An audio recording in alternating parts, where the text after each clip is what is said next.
विद्यार्थी मित्रांनो, सह्याद्री ट्युटोरियल्स मध्ये तुमचं स्वागत आहे. आयुष्यातला ना सगळ्यात महत्त्वाचा हा शेवटचा महिना आहे आता. सिरियसली एवढे कष्ट घेतलेत, एवढे प्रामाणिकपणे प्रयत्न केलेत. मग आता हा जो शेवटचा महिना आहे, लास्ट 30 डेज आहेत म्हणूया आपण. यात जर आपण प्रॉपर प्लॅनिंग केलं, तर काय म्हणूया आपण रिझल्टची गॅरंटीच आहे ना आणि आम्हाला तेच हवंय. बरं, आता ह्या उन्हाळ्यामध्ये थोडासा थकवा येतोय बरं का. एनर्जी डाउन झाल्यासारखे वाटते. त्यामुळे पाणी भरपूर पिलं पाहिजे. तब्येतीची काळजी घेतली पाहिजे. आता मी बघतोय ना माझ्याकडे हॉस्टेलला राहणारी खूप मुलं आहेत. मग मेससाठी ना जवळ-जवळ 400-500 मीटर चालत जावं लागतंय दुपारी उन्हात. पुन्हा यावं लागतंय. मी सगळ्यांना सांगतो टोपी घ्या, काळजी घ्या आणि खरोखर बरं का, पाणी भरपूर प्या. थकवा येतोय त्याची काळजी घ्या बरं का.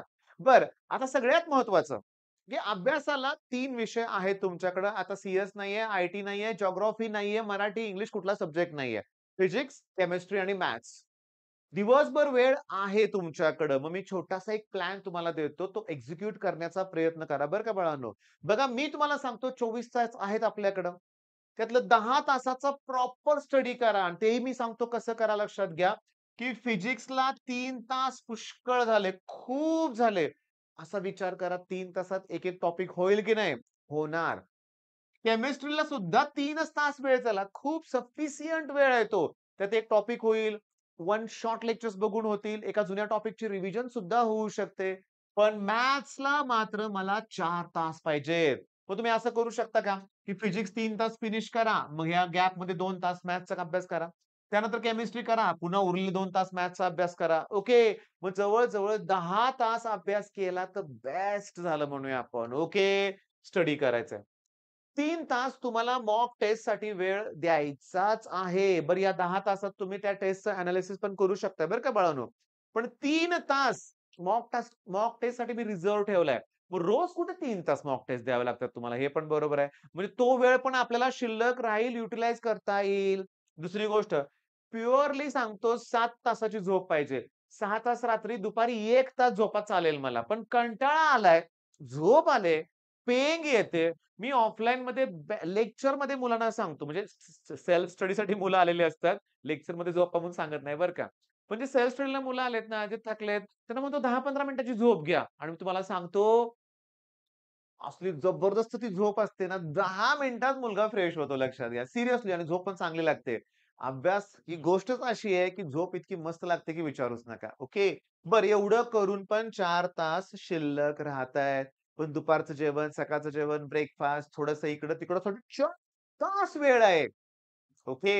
सांगतो 4 तासाची गरज लागत नाही. हा टाईम पण तुम्ही इकडं शिफ्ट करणार आहे मला माहिती आहे. हा टाईम पण इकडे शिफ्ट करणार आहे. पण याला बिलकुल कॉम्प्रोमाईज करायचं नाहीये. मला रेस्ट हवीच आहे. एक लक्षात घ्या, बिलकुल तणाव घेऊ नका. बरं चला. माझ्याकडे एक स्टुडंट आहे रे. आता तुम्हीच मला सांगा रे, त्या स्टुडंटचा ना 130 कडे स्कोर होतोय बरं का आउट ऑफ 200 म्हणजे मॉक टेस्टमध्ये स्कोर 120 प्लसच आहे नेहमी. पण तिच्या पालकांचा प्रश्न आहे, की सर 170 कडे कधी पोहोचणार? तर मी तुम्हाला सांगतो 130, 140 हे सॅच्युरेशन पॉइंट आहेत बरं का लक्षात घ्या. सिरियसली तुमचा सीईटीचा स्कोर पहिल्या टेस्टमध्ये 20-30 आला, 40 आला, 50 आला आणि तो 100 कडे गेलाय. कधीतरी तो सॅच्युरेट होणार आहे. बरं त्यानंतर इन्क्रीजिंग आहे, पण तो एका टेस्टमध्ये 130, दुसऱ्यात 140, 150, 160 असं होणार नाहीये.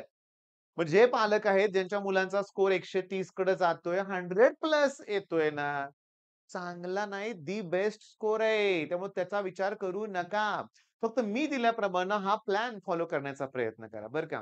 आता होतंय काय बघा, की हे करत असताना, की तुम्ही अजून पण टॉपिकला निवडा, करा आणि आपल्याला कालच्या लेक्चरमध्ये, कालच्या व्हिडिओमध्ये मी तुम्हाला ना आठवड्याचं शेड्यूल दिलंय. बरं ते शेड्यूल परत सांगतो ना मी तुम्हाला. तर सोमवारी लक्षात घ्या, की सोमवारी टेस्ट आहे. त्याच्यानंतर बुधवारी टेस्ट आहे आणि त्याच्यानंतर शनिवारी टेस्ट आहे. सोमवारी आपण केमिस्ट्रीचे ना पूर्णपणे फिजिकल केमिस्ट्री घेणार आहोत. बुधवारी आपण फिजिक्सचे 6 टॉपिक दिलेत. मी त्या व्हिडिओमध्ये दिलेत. पुन्हा मी नक्की मेन्शन करेन याच्या अगोदर. या दिवशीच म्हणूया आपण. कुठले टॉपिक आहे तुम्हाला सांगेन. Magnetic material, dual nature, structure of atom molecules, nuclei असेच काही टॉपिक आहेत लक्षात आहे. 6 टॉपिक आहेत. बरं शनिवारी मात्र मॅथ्सचं पूर्णपणे सेक्शन 1 आहे. म्हणजे नेक्स्ट वीकमध्ये ना, इथं सांगतो, इथं 6 टॉपिक म्हणजे नाही म्हणलं तरी 20 मार्क आहेत. With numerical, theoretical. हे 6 टॉपिक म्हणजे जवळ-जवळ 10-12 मार्क आहेत. 15 मार्क असू शकतील. हे मॅथ्सचं सेक्शन 1 म्हणजे निम्मे मार्क कन्सिडर करूया म्हणूया आपण. वेक्टर, लाईन प्लेनमध्ये 10 मार्क आहेत. पुन्हा मॅट्रिक्स आहे, लॉजिक आहे, पेअर ऑफ स्ट्रेट लाईन आहे. भरपूर क्वेशन्स आहेत या सेक्शन 1 मध्ये. मग या आठवड्यात जबरदस्त तयारी होणार आहे रे. मी खुश आहे. या वर्षीची बॅच एक्स्ट्राऑर्डिनरी आहे. मुलं अभ्यास करतायत. दरवर्षीपेक्षा इम्प्रूव्हमेंट मला दिसते. मग काय पाहिजे आणखीन? मग चला, मी सांगितल्याप्रमाणे शेड्यूल फॉलो करण्याचा प्रयत्न करा. All the best.